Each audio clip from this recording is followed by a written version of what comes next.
Are we ready? All right.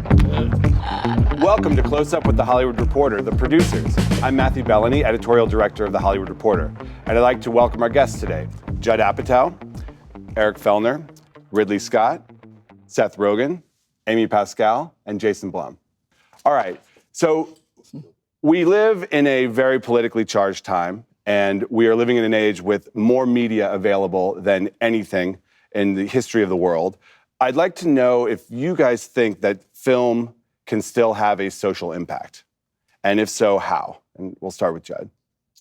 Well, that's a good question. I don't think there's any way to really know. How I think about it is Jon Stewart's work and South Park's work, I think, has led to a younger generation thinking about things differently, maybe being more tolerant. So if you're a kid and you've watched people like Jon Stewart and Trevor Noah make fun of people who are prejudiced and people who treat people bad or just bullshitters, you might begin to form your way of reading the news. But I don't know if one movie rocks the world in such a way that people go, wait a second, I don't like Trump. I don't think that's happening. But I do hope that if people see The Big Sick, they might think, oh, I don't know that much about a lot of people who immigrate to this country, and maybe I could tune in a little bit and be more compassionate.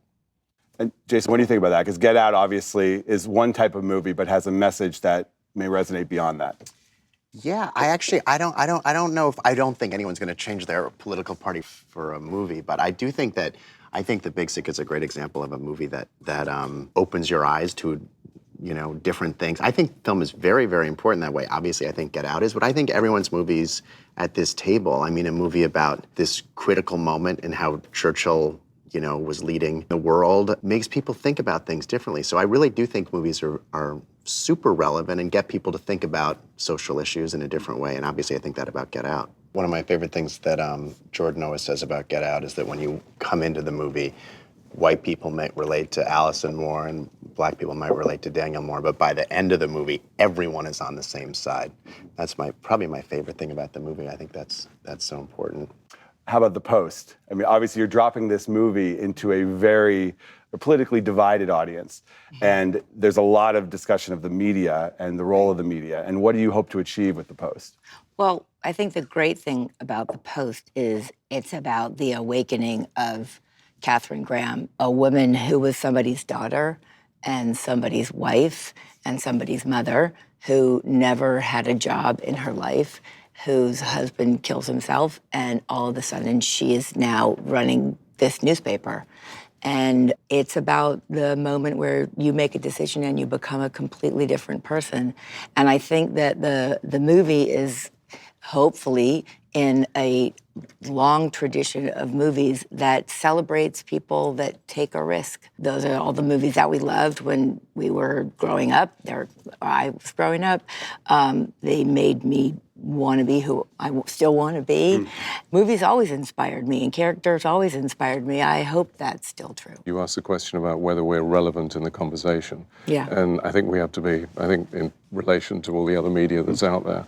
And I think movies, as these guys have said, can absolutely change or push a conversation, but only if they're good. And if they're not good, if we're not all making good movies, then people are going to migrate away from going to the cinema. And also, if we don't care about that and we're not doing that, then who's going to? Seth, what inspires you? What causes you to say, yes, I have to do this? A few things. One is some sort of idea that I heavily relate to in some way. It takes a long time to work on these things often. And so something that I have some emotional connection to, something that I would go see, that I'd probably be angry if I saw that someone else made. And I was like, why didn't I make that? That's something that drives me a lot, is jealousy of my peers. We try to make things that have some real element of risk to them. And I think that is, I think with things like The Big Sick, honestly, also is like one of the things I've heard the most about it is how it's inspiring to see ideas that you wouldn't think, are starring the type of person that you would normally see in a movie, or are about the type of thing that you would normally see a movie about, or have jokes that you couldn't believe you would ever see in a movie, or just content that you wouldn't believe you would see in a movie. And I think those types of things, to me, are honestly some of the most exciting things, where when people and you feel it, are in a movie theater and they're kind of looking at the person beside them being like, I kind of can't believe this is even in a movie in some way. And that can be like an umbrella thing with the movie or just little moments within the movie. But those are the things that I get most excited by, when people really are watching something that they're surprised they're seeing and that they're surprised they're liking it. And I think that's the kind of stuff that makes people want to express themselves. They see something that they're like, oh, I can talk about that. I can be in movies if I look like this, or if I'm from this part of the world, I can succeed, even though everything is telling me I can't. I think that's the kind of stuff that I like in movies. Yeah. Ridley, what inspires you? I think you guys have said it all. I'm a news hound. One of your biggest difficulties, apart from doing historic films about things in the past, which are inspiration tends to ring a bell on history. I like to feel, and I'm always looking for something that is now or slightly ahead of the game. So you can actually lasso that, and maybe it's a good warning system. That's why we're talking about this little guy in North Korea. Yeah. What do you do? I do think it's hard to have this conversation and not talk about the technical aspect of movies versus TV, if that was, and I think that windowing, and my opinion about windowing has changed a million times, but definitely the fact that it still exists is driving people to television. Yeah. And so the actual question about windowing, you mean the fact that movies are in theaters for, movies are in theaters for 4 months before you can see it at home, and people don't want to leave their house because their entertainment systems are so good and so cheap. And it's a self-fulfilling thing, because now the content in your house has gotten better and better. There's more money being invested in it. So it's a self-fulfilling prophecy. So I have a theory that if windowing collapses, the 90 to 120 minute format, the movie format will become more relevant again. Interesting. I don't mean to sound righteous or anything, but everybody at this table makes really good movies and I've just started being a producer, but these guys have all made movies. You made a lot of movies. Executive, it counts. It counts. made more than Yes, it anyone. does. I never thought You made more movies than anybody here. I know, but I When know. you're dating someone for a long time and then you get married. It counts. No, It counts more. No, I never thought it counted. Well, it does. Okay, it's a lot harder producing them, I can tell you that. But I think that studios are afraid to make certain kind of movies. That stuff ends up on television. Everybody then makes things that are good for television and commercial for movie theaters. I don't think that we can let that happen. I think it's a product of that television and streaming television is a black hole of need for product. As a result, a lot of these services, they need so much stuff that they have to get out of the way. Right. And so they're willing to take chances. And something has happened, which I've noticed in TV, just from being in it for a very long time, is that there's now a profit motive in taking chances in television. And there isn't in movies. And it used to be lowest common denominator. Yeah, right. And now it's like, how far can you go? And the movies haven't found a way to have that profit motive. Your movie is the example of, we can do this at this price and it can make this much money. And they need to place more bets that way. But their main bets are, does this work in China and Russia? And so that knocks out most of the movies that a lot of us want to make. Right. Because a lot of great movies, they're not built for. The big thing about that is who decides that, who pre-decides that, and supersedes the creative instinct. Yeah. And the creative instinct constantly gets quashed unless you get into a position where you can argue and say, I'm going to do this. But there aren't many like that, because everyone wants to get this film going, and you're inevitably going to be watered down by hierarchy.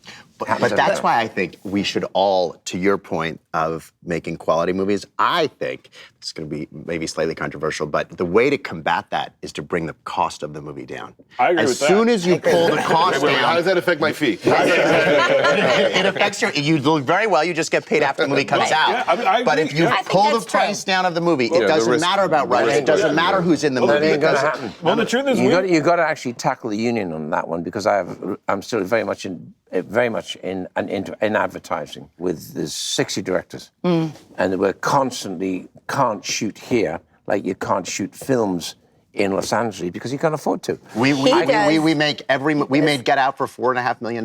You're non-union. We're all union. How do you, We're a union signatory. Okay, then we make our movies in 21 how do you days. manage to do that? We make our movies in 21 days. We take no producing fee, and all of the above the line is What zero. qualifies you to be within union and have under He crew? has his own rules. No, I don't have my own Don't rules. you have a low budget deal? It's just a cheap movie. It's just it's tier one union. So it's to Get do the out. price of the film. Yeah. The price of the film. Yeah. Every movie that we do is $5 million, and I don't do that. It's great that they're profitable. That's not why we do it. We do it for all the reasons we're talking about. How do you make edgy, different stuff and not have to cast so and so, not have to please so and so? The worst and the way we outcome do of it is by this is pushing if the budget Ridley down. agrees with you. No, I disagree. And he starts making $5 million movies. movies. They'd still be good. They'd be incredible. Make a movie with us. Well, I mean, we make movies exclusively that are the exact type of movies everyone says they don't make anymore, Yes, which are you like do. those mid-budget $20 to $35 million movies that have enough money where we can do what we need, but essentially work backwards from like, what's the number where you'll leave us alone? And to us, I think the budget is as much a creative decision as anything else. Like, Totally. you Yeah. are setting your own parameters, and we just know if it's this much, they'll expect this. If it's this much, they'll expect this. And as long as we keep it in this range, we'll be able to do whatever we want, and we will have the resources that we need. And as long as the movies are good and we are in some way able to stay afloat, then they'll let us keep doing it. And There's they have. only one person at this table who can qualify to answer this question. Yes. Because you were head of a studio. Yeah. And that's the hardest single thing to do, because you got to read God knows what from Friday till Monday, make decisions on next week, Right. and decide to put your money on black. And you can be right or you can be wrong. Okay? Yes, That's and the hardest you're thing. wrong. I and- agree with you. And It's you're as wrong. hard as And hell. you're wrong plenty. Hell, But and when you get but if you swamped- are afraid of being wrong, and if you're afraid of people saying you were wrong, what an idiot, why did they do that? Then it's a really rough job. You can't be afraid of You being can't criteria. be afraid You of being cannot wrong. be afraid of being you wrong. can't be afraid of being cannot wrong. be afraid of being You wrong. can't be afraid of the public humiliation of everyone saying you don't know what you're doing. You can't. You can't be driven by that. You have to be driven by what you actually want to Correct. see. But if But the one movies, thing if the you- movies are low budget, it's easier to be wrong. Yeah. One area where you were I've been wrong on every level. But it is Let me relative. tell you. I mean, you've done brilliantly in creating this niche at that number. It's, as Seth was saying, it can be other numbers as well, where you can still be very safe, you know, in the 15 to 20 million range, if you've got something that can do some international business and you've got I the TV agree. output I deals, agree. and, you I know, so agree. I agree. there can be levels, but I you're agree. totally right about making sure the costs are as low But as possible. Seth and I made a lot of movies together. you greenlit And- Superbad, I did. and that Pineapple was Express. And Pineapple Yes. Express, and So- this is the end. And So I Sausage wa- Party, actually. We had a lot of success for the very reason that Seth is talking about, because people wanted to see things that were different, and people wanted to see things that they didn't think they were going to see in movie theaters, and witness the movies that are working now. Baby it's Driver, the same thing. which you made happen. Baby, all these kinds of movies, when people get something good and they get something different, I am a believer that they're going to go. They're going to go. I believe it. I do. I always have. I want to talk a little bit about creative process, because we said you greenlit Superbad, and you guys have collaborated on that and I've several. collaborated with everybody Yes. at this table. Happily. What is the creative All positive collaboration process like between Seth Rogen and Judd Apatow? I mean, at the time, it was very, we had never written a movie that had been made. And we were very young and very much in the thing we were trying to write about. And admittedly did not fully have the perspective, I think, required to make the movie as well-rounded as it ultimately was. And we, for sure, used some coaxing from Judd to really explore the thing that we had written about, when we first started working on it together, I was 19 or 20, and it was about 18-year-olds basically. Right. And me and Evan, my partner, had just split up, which is what the movie was about. And he was in college and I was in LA, and we were literally experiencing the things the movies were about. And so it really took Judd, saying you need to lean more into this stuff. To us, it was a little raw basically. And But he was very supportive, and we were treated the way that writers would want to be treated, and we were very happy with, the dynamic, and it's something that we think of today. Honestly, when we're dealing with writers and we're producing things that have a strong vision for what they're doing, we look back and think like, how did Judd treat us when we were making Superbad? Like, it was only a helpful process. We felt very nurtured. He pushed us very far and hard to explore things. But at the same time, I remember at the end of the day, he was like, it's your script and you can do what you want, which was contrary to the TV show I was working on with you, where I remember being like, do I have to listen to all these notes? And you were like, yeah, you got to listen to all of them. And I was like, oh, but it's different with the movie we're working on because those are two different dynamics. Why did you think this guy was a movie star? Look at him. Exactly. I put my money on Blum.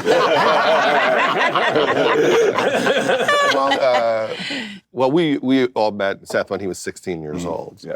And so it's amazing to be at the table here with Seth as a producer. That's nice. It's a wonderful thing.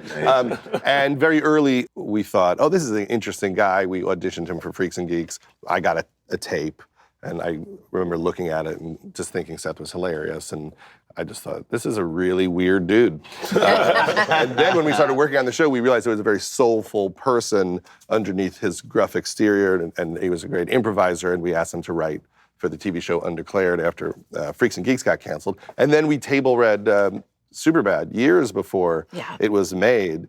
It took a long time to get it made. No one wanted to make it. And the funniest part about it, which we always talk about, is that for a while there was a producer working with us. Yes. And he said, yeah, let me try to get it made. And he couldn't. And then he got a job as the head of a studio.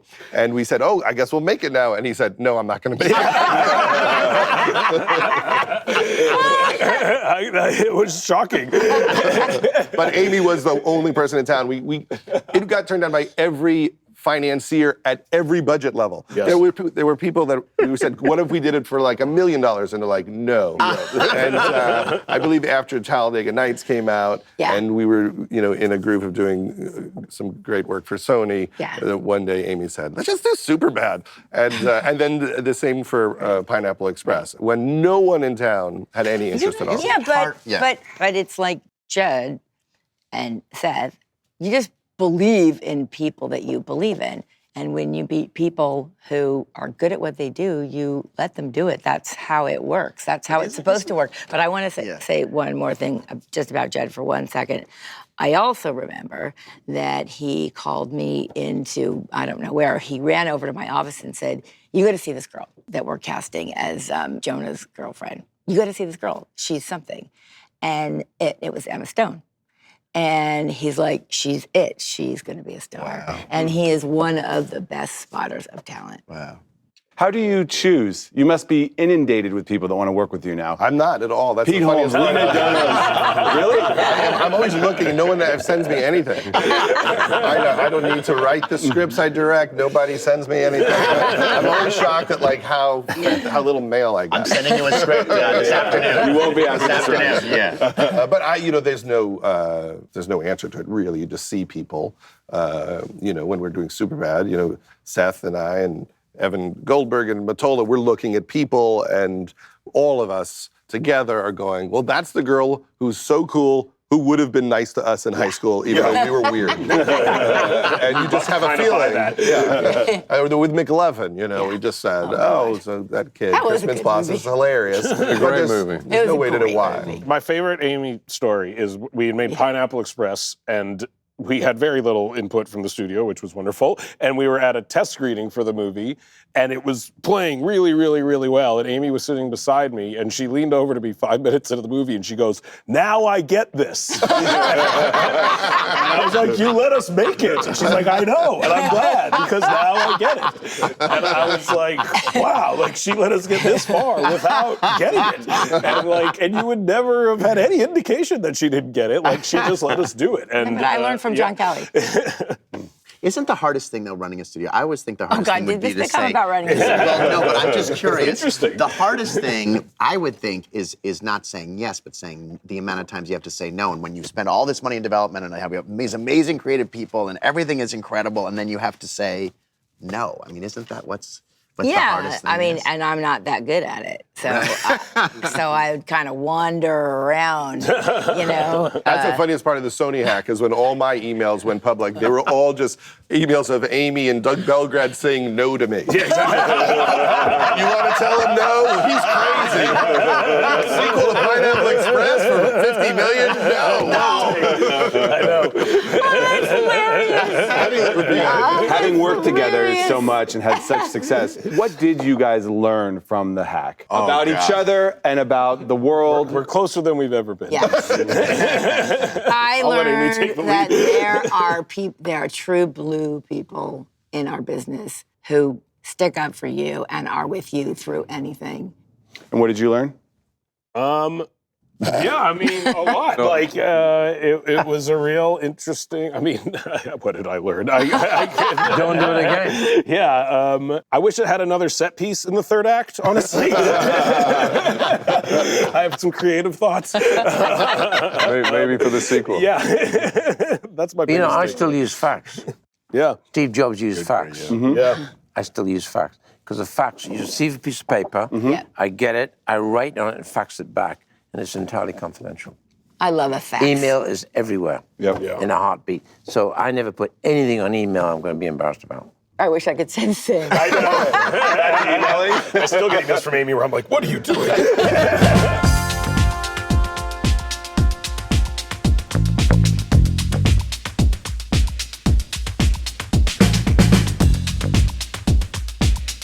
Ridley, what attracted you to the Getty story? Good script. I didn't develop it. There's 2 good scripts that have landed in my lap over the years. Actually 3. Alien was very good, and I was 5th choice. They give it to Robert Altman. Whoa, yeah. That would have been a weird. I knew it, what to do. I can do this. The other one was American Gangster, where Steve Zillian said, listen, this thing's been sitting on the bloody shelf for 5 years. Read it. Please tell me I'm not crazy. I went, wow. So we made that. And then the same thing happened to me from Scarpa. A great script, great piece of material. You used to be a spy. My child is a prisoner. $17 million. All they will take is eye, his ear, the hand, and don't tell me you don't have the money. Who's it said that was Hitchcock? It's all about the script. Yeah. That's all about the goddamn script. And the thing about writers are, there's a few writers at this table, and I can write, but I can't write as well as you guys. So I can afford the people like you guys. So why should I do that? I'd rather make movies.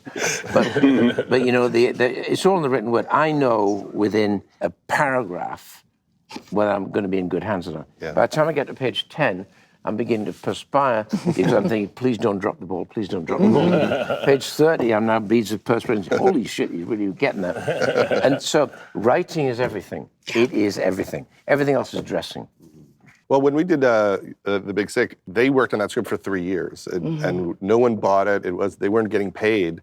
We just thought it was a good idea and a very difficult idea to execute well because a lot of it takes place in a hospital. There's something kind of dark and sad about a woman in a coma.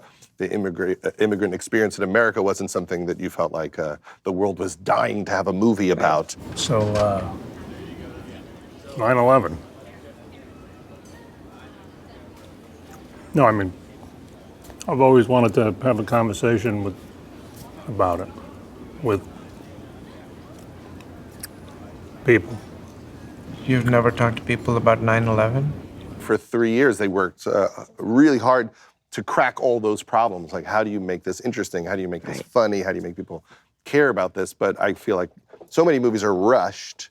And the one thing I think that we are pretty good about is just not going into production if we're not feeling great about the script. Yeah, that was true of Get Out, too. It was around for a long time. The movies get to us, they go around, and at 10 million, we don't look at them. Then they're at 8 million. When the budget gets to 5, we start to see the scripts. You know, I wanted to say something about the Post because I bought the script that Liz Hannah wrote. She got inspired and sat down on her kitchen table and wrote a script, and she didn't have an agent, and I was lucky enough to have somebody very enterprising that worked at my company who stole it out of somebody's hands and gave it to me. And the movie was there. Whatever else needed to happen to the movie was there. And to echo what Ridley said, you know immediately if it's a movie. you do. It's usually from the names that they call the characters, and you can be like, oh no. It's the names, isn't it? It's the names. The name may never be spoken during the entire bloody movie, but you agonize over the names, and it's right there's just, oh, holy shit, okay. You're already a 2 out of 10. It's gonna work. I have a question about Aaron Sorkin, because you worked with him for many years as a writer. Yes. What was the experience like working with him as a director? The transition from him being a writer to him being a director was seamless. You know, immediately, Mark Gordon and I would go and visit him on the set of Molly's Game, and he'd go, hey guys, you don't need to be here. and we didn't. For what it's worth, if we went to trial, you would have to hand over the forensic imaging and discovery. But that's different than voluntarily handing it over. Sure, but it's not really voluntary anymore when the alternative is prison. And that's what they're going to recommend, 42 months. Why do you keep breaking eye contact with me? I'm looking right at you. You think I should do it? You got to let me keep you out of prison. He kind of directs as a writer. He surely Directs does. from the page. Yeah, I was in a does. movie he wrote, and I was like, the whole time I was like, why are you not directing this? You clearly have very specific And vision that's of that's how- what we said to him when we got the script. He's like, well, let's get the best director. But I think the great writers, Eric Roth once said to me that I said, why don't you try directing? He said, well, I do. And what he's saying, every time I've written the script, I have actually directed it. Because it all happens in your head. Yeah. If it doesn't, you ain't got a script. Yeah. You can feel it. Yeah. That's interesting. I once read a Terry Southern quote that it's the job of the director to destroy the vision of the writer. Always. I have a question for Eric. Between Darkest Hour and Dunkirk, we've seen these big World War II movies. Why do you think these movies are resonating in this time right now? I think the design of them both being made in the same year is purely coincidental. But I think that there's a lot going on politically and socially that people can buy into. There's little Nazis back. So that, I mean, There's what? There's little Nazis are back. So but you're totally right. It's That's true. It's there's nationalism everywhere. There's hate and bigotry everywhere. And people are starting to notice and go, you know what, we maybe need to stand up. And that's what Churchill did in 1940. And he got a lot of things wrong, but he got the big thing right. And that was, you got to stand up to this kind of oppression. And hopefully that's what will resonate today with audiences. I believe we are to meet regularly. Once a week, I'm afraid. How are you for Mondays? I shall endeavor to be available on Mondays. 4 o'clock? I nap at 4. Is that permissible? No, but necessary. I work late. Then perhaps lunchtime. Lunch? There's been a lot of talk about whether the creative community is going to respond to the current political climate, but I'm curious about what you think of audiences and whether audiences have an altered desire for certain types of stories in a political environment like this. Do you think that? I don't know. I go both ways on it because I think in some ways people want to break and they just want to escape into something else because we're all consuming so much news and also so much satire. Whether we're watching Samantha Bee or Seth Meyers every night, we're getting a lot of, I guess you would call it entertainment, but you're like very serious-minded comedy about what's happening, and it takes years for that to turn into movies. And things are happening so fast, I'm not sure how quickly we can catch up to affect what's happening every day. And also, it's got to be, I think it's for an audience, it's got to be a great story. And if the story is great and you want to be with those characters, doesn't matter whether it's got a social message or not. If it's hidden in there somewhere, that's great. And they'll pick it out when they want it. But I think if you go in over the top with a message movie, I think you're done. I mean, The Big Chill. The Big Chill. I didn't make The Big Chill. Let's talk about The Big Chill. I just stole the first 2 words of it. But, The Big Sick premiered at Sundance the day of the inauguration. So we weren't thinking about any of this when we were making the movie. And then suddenly the Trump thing became very real, and there was, all of these, this talk about how Mexicans are rapists and not wanting to let people into the country. And suddenly the movie felt like it had some resonance around these issues. But all we were trying to do was humanize these people who live in the United States, and suddenly that became a political act of some kind. But it wasn't what we were thinking about while we made it. But even just as an audience member of your movie, it wasn't even necessarily about, it was just a great story about human issues. Yeah. And that's where I came in on it. And then it was like, oh my God, it's really interesting what's going on. But it's people who are not presented ever in the culture. Their lives aren't humanized. So it's, it's weird for people to go, oh, that's how all of these people live in our country. I'm just seeing the Fox News version of I should be terrified of these people. I'm not seeing that they're just like me and they're just going about their lives trying to be happy. Yeah. And the zeitgeist comes after, like I'm sure with Get Out, it was right in the zone of what was going on in the world. But when you started that movie a year ago, you weren't necessarily thinking about Jordan. That. I think Jordan was, racism never. Racism has been pretty prevalent for quite a while. But to Eric's point, it's very different and much worse now than it was 2 or 3 years ago. Much worse. And Jordan describes Get Out when he first conceived of the idea. He described it as the African American, a black man's nightmare. Literally a nightmare of a black man living in America. Yeah. What would surprise people about Jordan? Jordan, in his personality, he comes off as very easygoing. And he's easygoing in that he was a great partner and terrific to work with and very amenable. But he definitely has an incredibly strong point of view. The original trailer that we wanted to do, and when I say we, I say myself and my partners at Universal, we wanted to have the moment of the dangling keys in the trailer. And Jordan is a first-time director, and he's now has a studio that's about to spend $30 million opening his $4.5 million movie. And I was completely in alignment with Josh and Michael saying, you have to put this moment with the keys in the trailer. And technically, we could do whatever we wanted. And the first time we said it, he didn't have a fit. He just said, guys, I think it's a mistake, but let's go through the process. We tested it within, we tested it without. The results came back saying, we really should leave it in. Went on for 4 weeks. He let the process happen. And at the end of the process, it was never contentious. He never raised his voice. And he just said, guys, I appreciate all the thoughtfulness that you've done. We can't put that moment in the trailer. And we didn't. And he was dead right. And it never happened with a fight. And for a first-time director to make a studio change a key piece of marketing, which, by the way, I was on the side of the studio, he comes at things softly, but he has a super, super serious point of view and a super strong vision, and he makes it happen without World War III happening around it, which is incredibly unusual. Good to see another brother around here.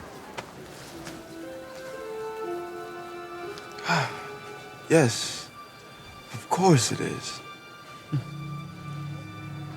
Something wrong? There you are. Do something with this. Yes. Oh, hello. I'm Philomena, and you are? Chris, Rose's boyfriend. Chris was just telling me how he felt much more comfortable with my being here. Now, you guys were open about changing the ending of that film. And Jordan, yeah. We wanted to change the end, but that was a similar situation where the movie ended initially and the lead character went to jail. It was just Jordan and I were at that test screening, and I didn't hold back. I just, you can't leave him. Right. You can't leave us in. You can't put him in jail. We just fell in love with this guy. And then I felt badly for saying it like that. That's how Baby Driver ends. And then we did okay too. Yeah, we should have come to see you. But I am curious about that fact and changes that are made to films. And I'm curious, Ridley, in your career, have you changed a film or changed an ending that you... Continually. Really? Yeah, I mean, usually the one that's on... Laddie said to me, do the girls really have to drive off the car at the end? On the cliff? I said, Yes. well, think about this. I said, it's a continuation. That's why I froze it in midair. I froze it in midair. I couldn't, because I did the shot, and the car, of course, sit upright all the way down the hatch, so it was really fucking depressing. And then I brought that great song, and that was it. It's a continuation. She said, shall we? Yes, let's go, and they do that. Laddie, again with Laddie, I've done 5 films with Laddie.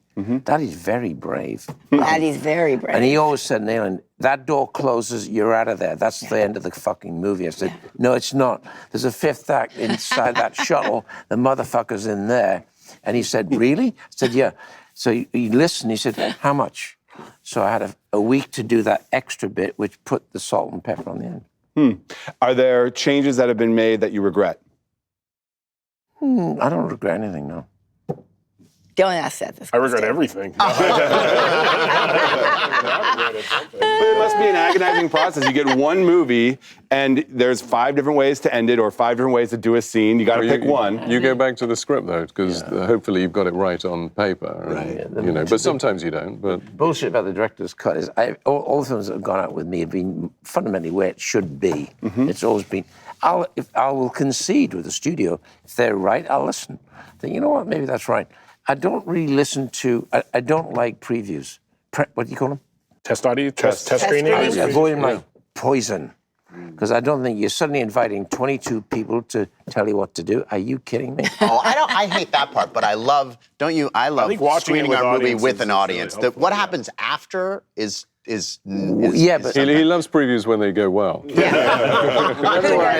But don't you like to see your movies with an audience before you? No. Before you lock the picture? You know, it's the same as, are you a critic? I'm not a critic. Okay, fine. God, no. So I was thrashed 35 years ago, personally thrashed by a woman called Pauline Kael. Here it comes. In the Hollywood, and it was the New Yorker. New Yorker, very posh. Okay. 3.5 pages of destruction. I went, wow. Which movie? Blade Runner. And I you know, in those days, an important critic could actually affect and adjust the process. And because of that, the film, it did not because of it, but the film didn't play. But you know what I learned out of it? I wrote a very polite letter to Miss Kael, copies to the editor, saying, if you hate something that much, why waste 3.5 pages of destruction and negativity? Why not just ignore me or give me a column and a half saying terrible, okay? And the problem about journalists, we can't answer back, but you just hit us. We can't meet you I can meet you in the car park, but you know, we can't answer back. I think that's what's unfair about it. Yeah. So what you learn, never read your own press, ever. That's for sure. You do not subscribe to that. I don't. About reading my own press? Yeah. You seem to obsess over it on Twitter sometimes. I used to, but now there's so many critics. You write it. You know, yeah. I mean, everybody in the world is a critic now. So, you know, there aren't those people who have that power anymore. And when you get, you know, your number on Rotten Tomato, 700 of them are just like guys who live in their mom's basements. And so there are very few people with credibility. That actually means anything. Because now you can fight back, guys, though. That's what I don't know. You've made your movie. That's what you've made, and the critic is then responding to what you've done.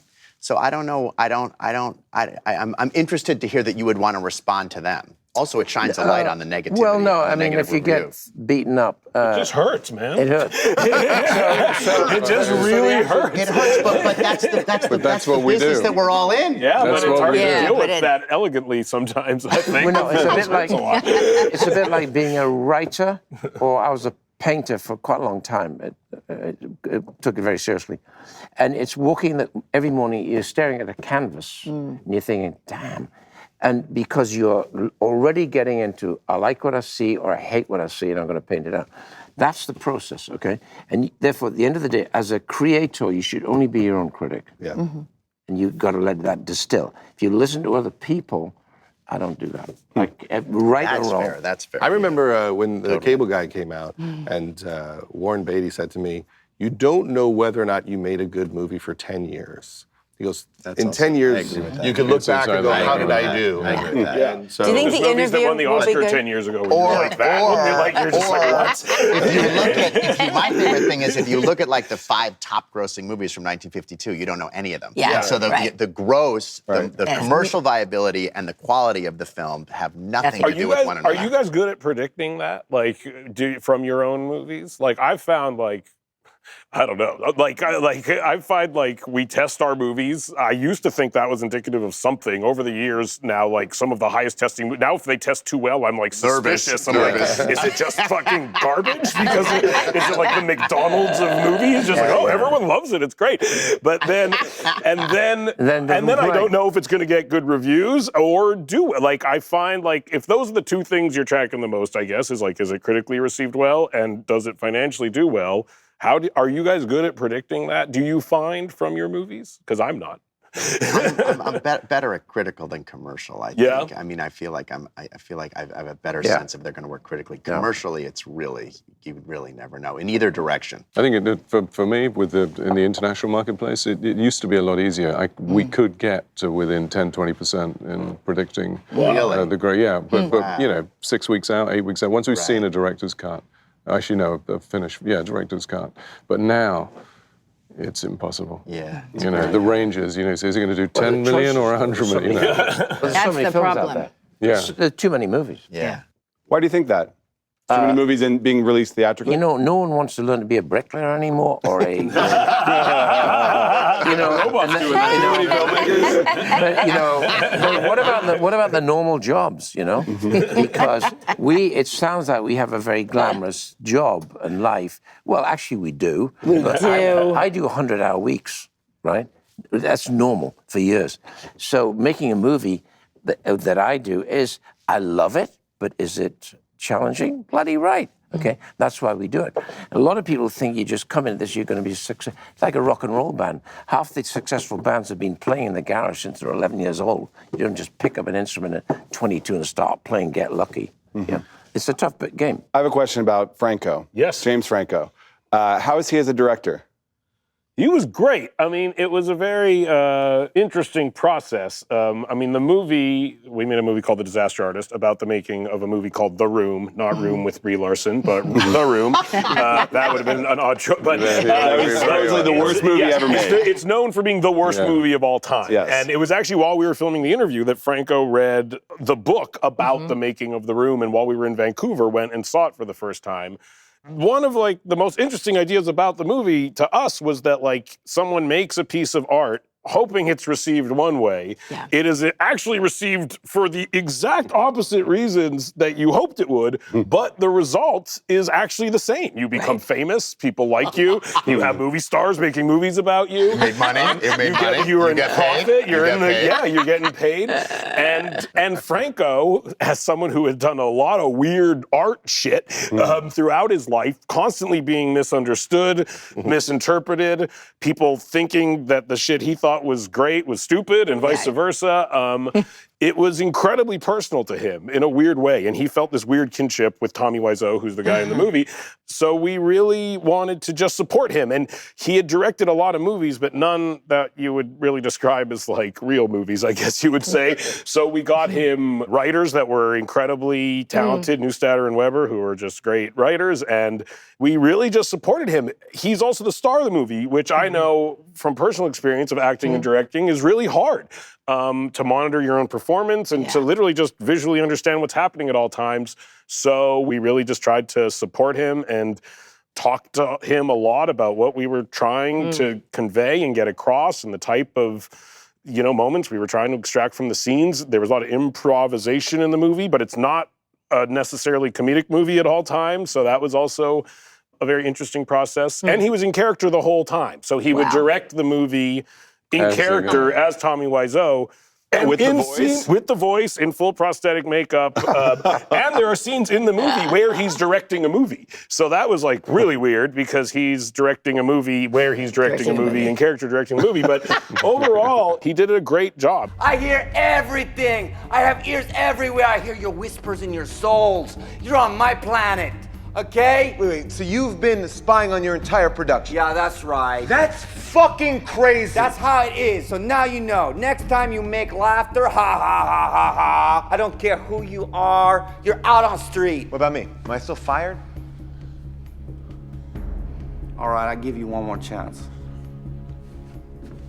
It's a very honest, sweet movie about someone who takes a big risk and who puts themselves out there and who tries to express themselves and does just in a really kind of the wrong way, basically, which I think is Franco in a lot of ways. Franco once said to me, he said, Judd, can you give me all the dailies to Knocked Up? And I want to do this art thing where I just cut a different movie. Oh my God. Yeah, and he did.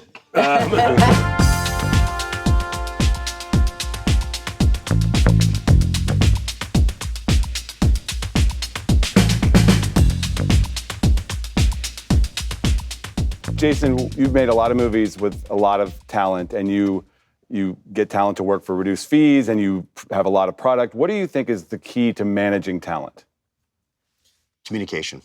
It's the key, and I think of it how I managed, and I think it's communication. I think delivering news quickly and being direct and telling the truth, and I think I think there are a lot of things, but I think that's the most important thing is just that.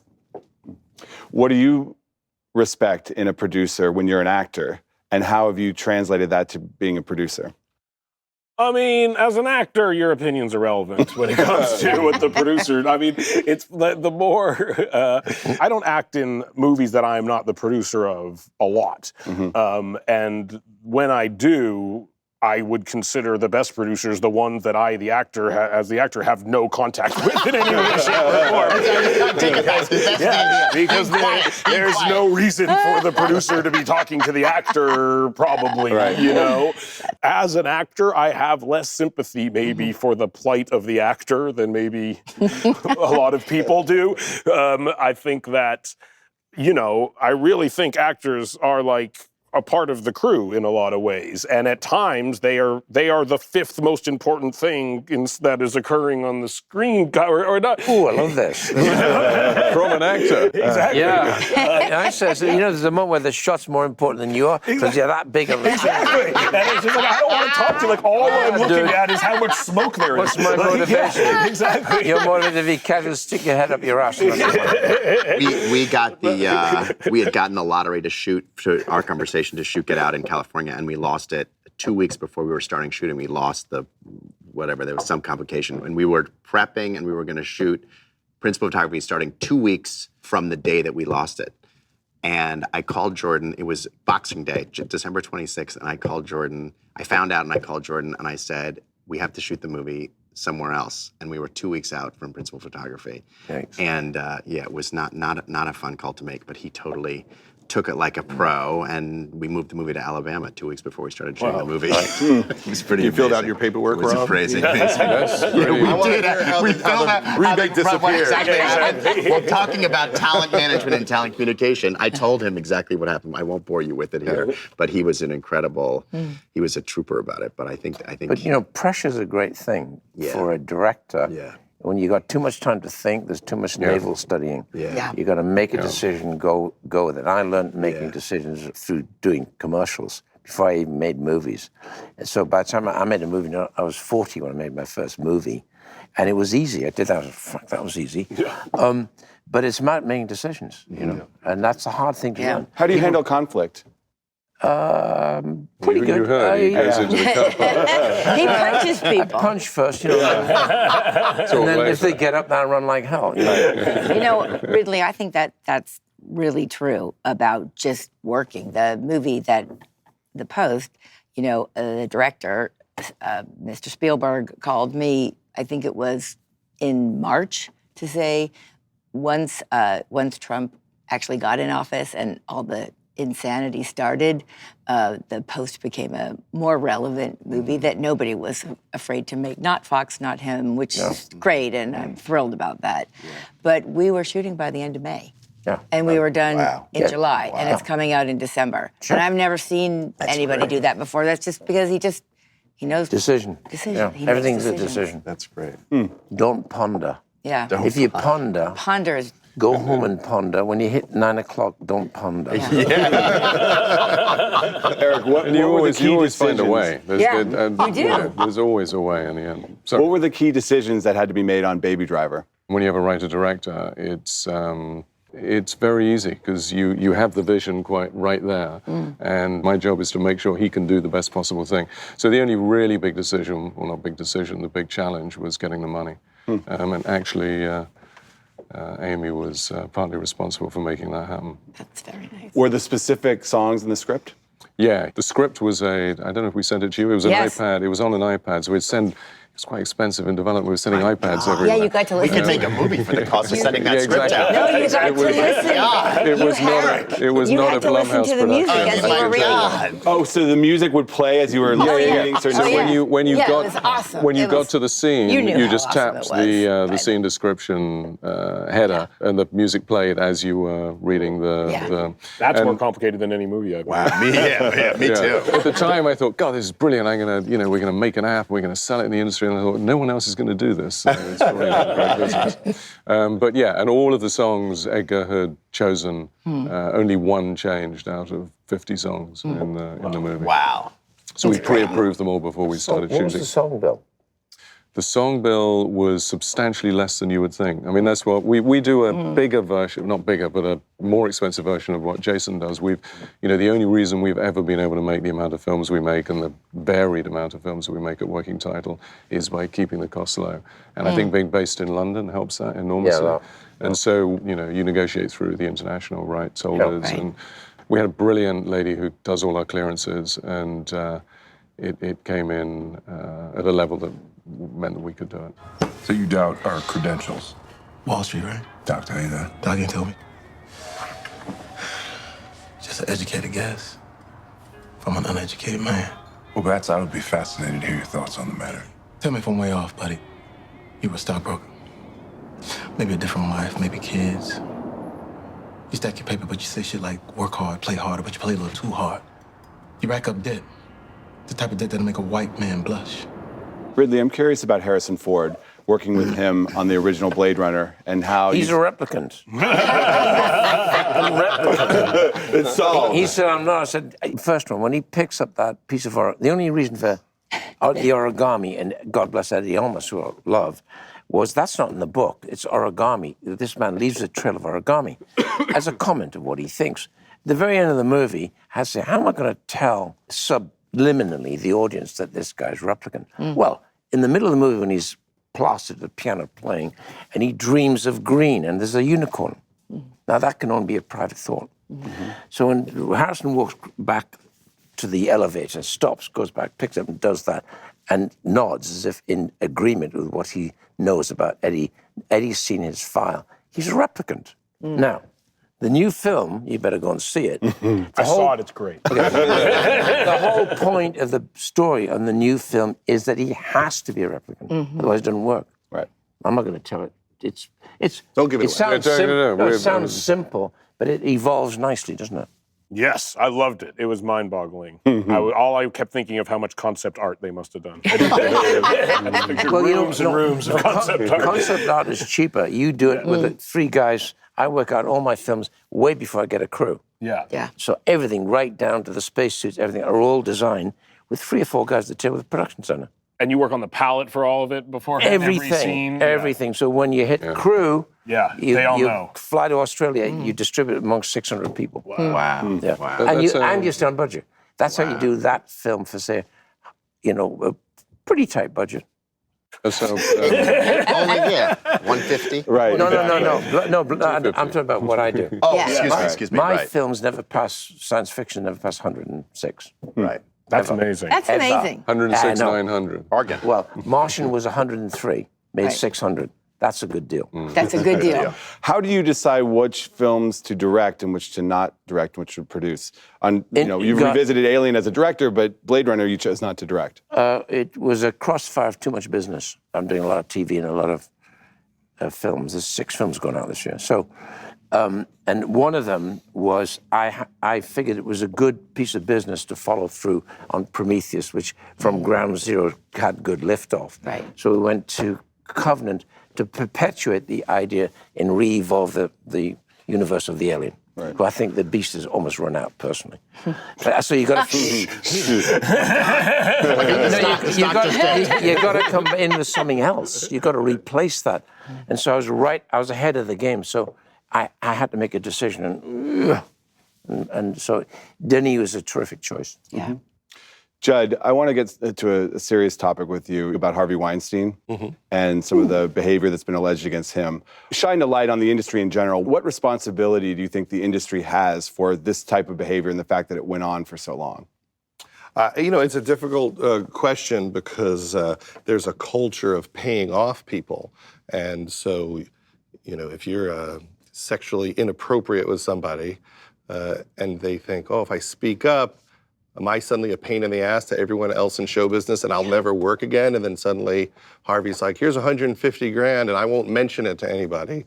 So they set up a power dynamic that is very difficult for people to figure out what to do about. And that's why it lasts for decades, because it's like a perfect system. And then on the side, you give money to charity and you kind of create, it's like a priest who seems like a great part of the community, so nobody doubts him. So Cosby gives his money to all these colleges and presents himself as someone we can look up to hide their dark side. And so then we all hear these rumors. Oh, he does this, he does that, but we didn't see it. And so it's hard to say, let's go get him, because we're not a part of it. And it's unfortunately up to the people that are truly aware of it. Bill Cosby had a lot of agents. He had a lot of people that were writing checks to women. And I think the same thing is probably true of Harvey. Someone was writing those checks, and somebody knew. And those people on the inside, when they're quiet, also. It goes on for decades and decades, because it's not hard to not be a creep. We all work in this business. It's very easy not to act like that. I mean, you can respect people, you can respect women, and it's easy. It's demented not to. And hopefully the industry as a whole is getting fed up. But the truth is, when you hear about Harvey and you go on Twitter, you go on social media, nobody speaks up. Nobody's mad about it. If you list which actors, actresses, producers, directors said, this is awful. Yeah. And I stand behind these women. Same with Cosby.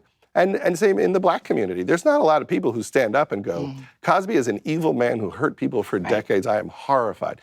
That, if you made the list of people who've spoken publicly about it, you'd go, well, why didn't this person ever say it out loud, or this person?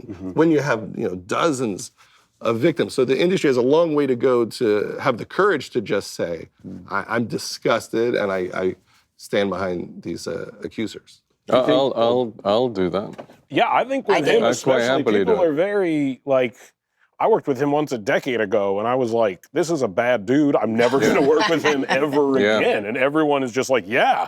But they still do. And I think someone like him, everyone knows. I remember one of the first stories you heard about him involved inappropriate sexual misconduct, and I think that people, I know that people would say to me when I would refuse to work with him, he's old school. It's stuff like that. And there is kind of like a wink and an acceptance of that type of behavior. I think a lot of Hollywood people also like the fact that we work in a business that doesn't have the same rules as other businesses, and there's kind of free to have varying personalities and stuff like that. And I think that ultimately also allows people to excuse a lot of horribly inappropriate behavior that that shouldn't be acceptable, for people to work with people like that. You know what I mean? Do you think that he's an outlier, or do you think this behavior is common? I don't think that he's an outlier.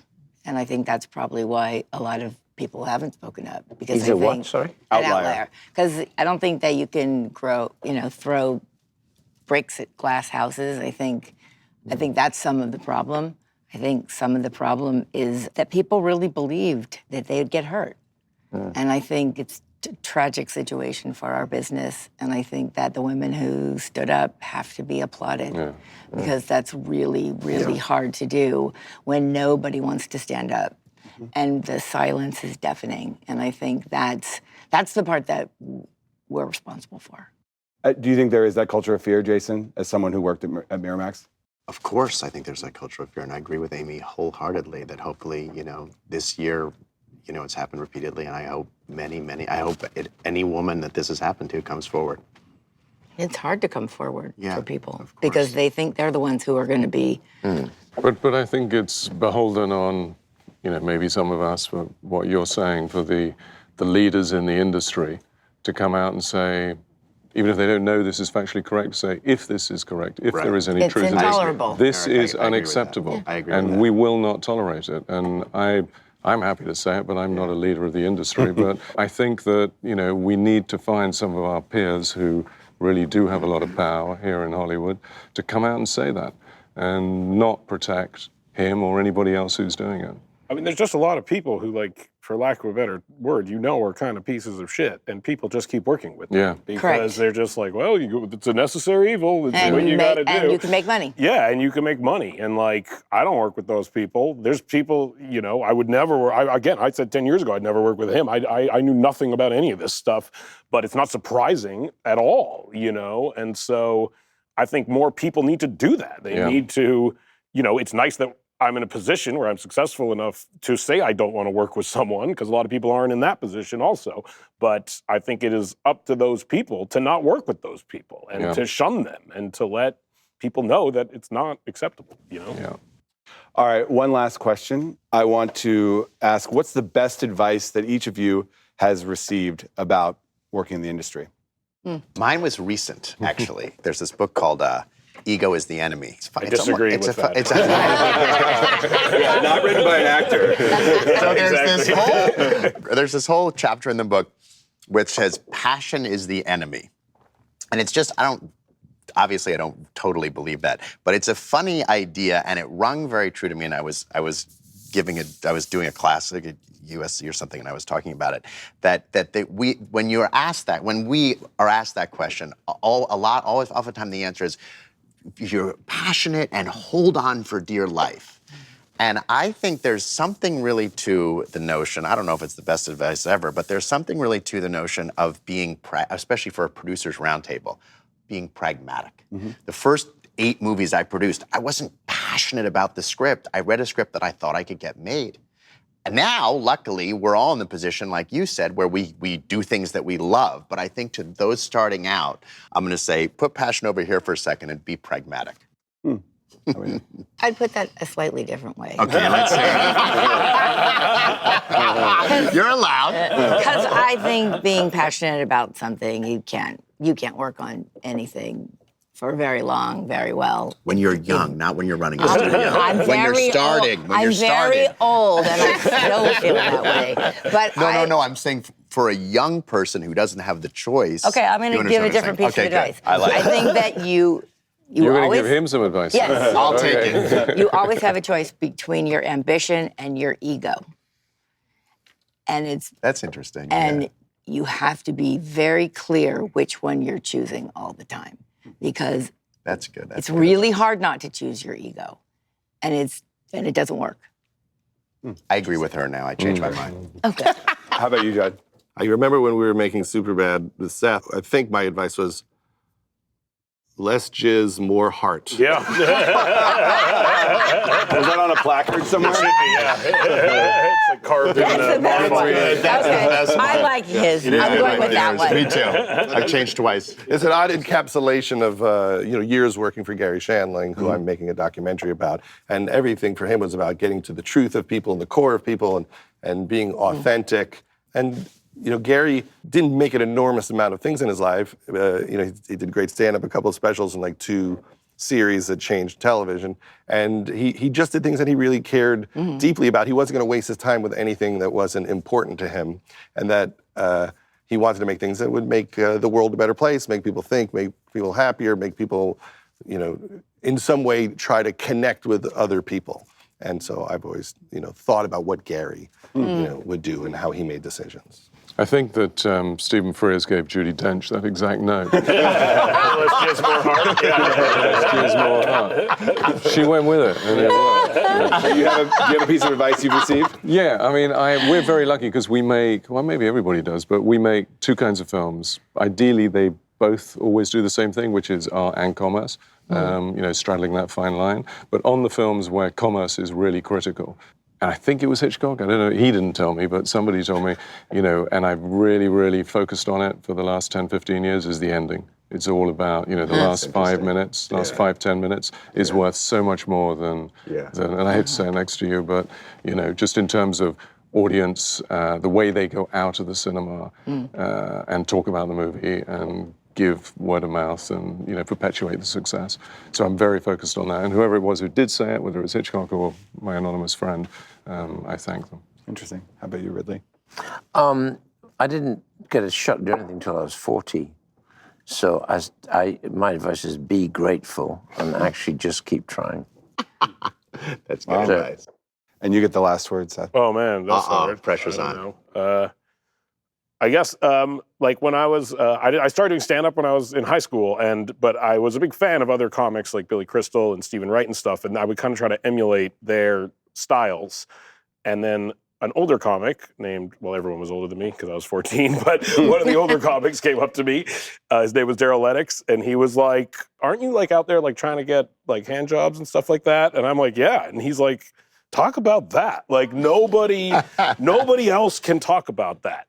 And that's how you can make it that you're just in a completely different category than everybody else. He said that to a 14-year-old? He did. And, He's and currently in jail. to me, Hollywood's incredibly competitive, and I'm just not a competitive person. Like, I hate feeling like I'm in competition with other people because I fear I will lose. And the only way I am able to rationalize that what we are doing is not actually competing with what anyone else is doing is by feeling as though it's something only we could be doing, that it's some story that only we could kind of be bringing to life in this way, only we could be ushering in this way. And that's what allows me to feel always like we are doing something I'm proud of. And even though we are not always the most successful people or the most well-received people, we're always doing something that I feel like perhaps nobody else could be doing, for better or for worse. All right, hold on a second now. I'm going to take issue with one thing that you said. Yeah. You said you're not competitive, but you don't want to compete because you're afraid you would lose. Yeah, that's why I try to rationalize. Those two don't go together. Those two don't go together. That's why in my head I have to rationalize that I'm not actually in a competition. But that's a very competitive thing that you just said. It's for sure my own weird rationalization of it. But if you're afraid of losing, it's a good way to deal with Hollywood. All right, on that note, we'll end the producer roundtable. I'd like to thank our guests. Thank you. Thank you. Ready? Okay, quiet on set. And I look down the lens. Yeah. Let's do it. Hi, I'm Margot Robbie. Brian Cranston. Robert Pattinson. John Boyega. Sam Rockwell. Willem Dafoe. Emma Stone. Allison Janney. Guillermo del Toro. Thank you for watching. Thank you. Thank you for watching. Thanks for watching The Hollywood Reporter. The Hollywood Reporter. The Hollywood Reporter. On YouTube. On YouTube.